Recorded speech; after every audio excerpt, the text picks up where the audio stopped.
Hi, Ted Williams here. This and I'm going to heave it up, let it fall. That should look familiar. Okay, heave it up, let it fall, and that's when I get into the whoosh zone. And whoosh, you really want to hear that. Whoosh. Drill here,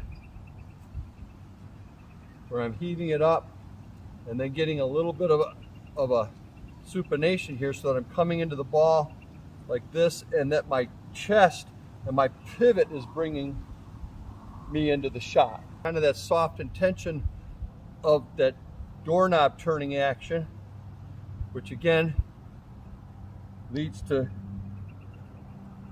this left hip action, and that will keep my arms back, so that in order to get to the ball, I've got to pivot in order to get into the ball, not just run my arms across my body.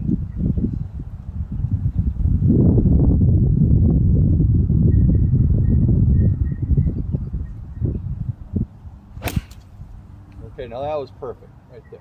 Ted Williams signing off. See you on the next video.